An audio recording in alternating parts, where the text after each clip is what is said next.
네, 안녕하세요. 1월 4일 와펠터치. 오늘 함께 읽으실 본문은 출애굽기 27장 1절부터 8절입니다. 오늘의 본문은 하나님께서 이스라엘 백성들에게 제단을 만들으라고 명령을 하시면서 그 제단 만드는 법에 대해서 소개하고 있는 본문인데요. 이 제단이라는 것은 성전 뜰 안에 위치해 있으면서 하나님께 올려드릴 희생제물을 불태웠던 장소를 의미합니다. 그래서 이제 하나님께 제물을 불태우는 장소다라고 해서 번제단이다라고 표현을 하기도 하고요. 이 제단 전체가 놋으로 덧입혀져 있기 때문에 놋제단이다라고 표현을 하기도 합니다. 먼저 이 제단의 모양을 간단하게 소개를 해드리자면 가로 2.5m, 세로 2.5m의 정사각형 모양이면서 높이는 1.5m 정도 되는 그런 모습을 상상하시면 될 것 같고요.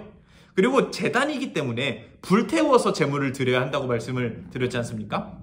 그렇기 때문에 이 제단이 나무로만 되어 있으면 불태웠을 때 제단도 탈 테니 하나님께서 어떤 방법을 이야기를 하시냐면 이 제단과 관련된 모든 것을 놋으로 덧입혀라 라고 말씀을 하십니다.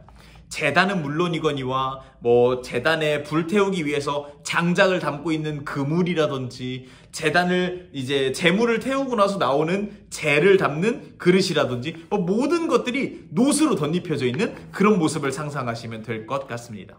그런데 일반적인 제단과 좀 차이점이 한 가지가 있는데 그것이 무엇이냐면 하나님께서 명령하신 이 제단에는 제단 사방에 네 귀퉁이에 뿔이 달려있다는 것입니다.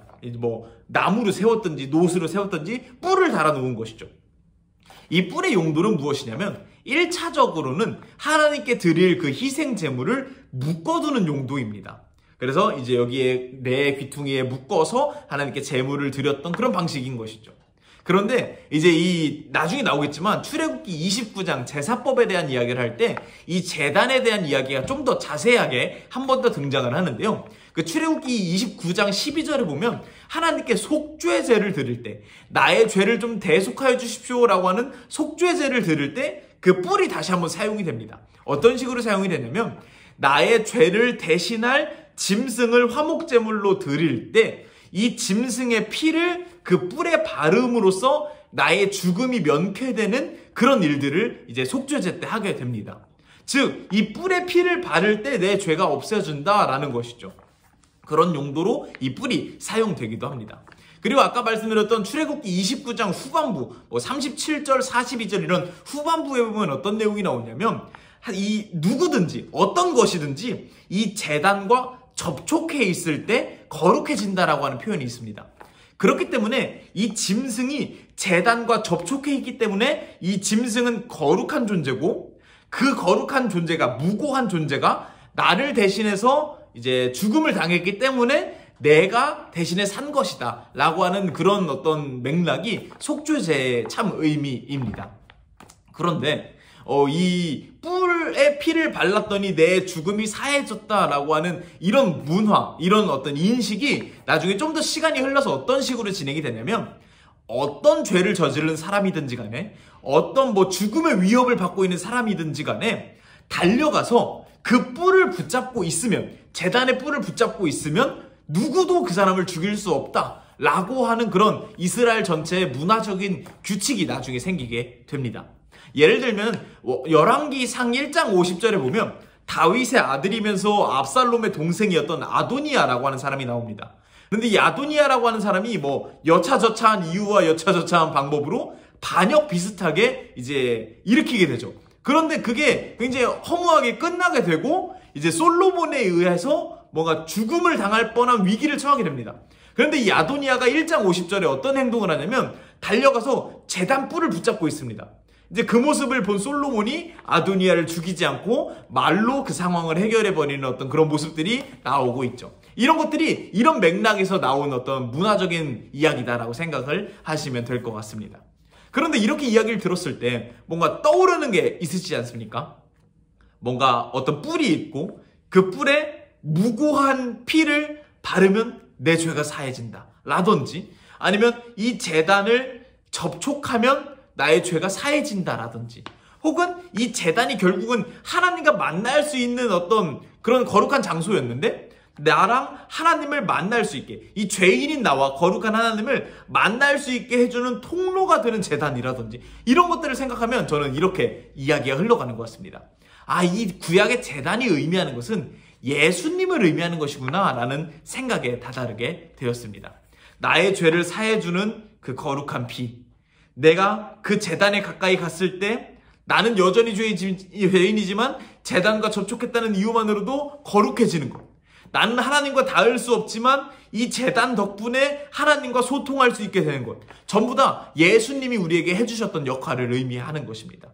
이 제단이 곧 예수님의 역할을 의미한다라는 것이죠.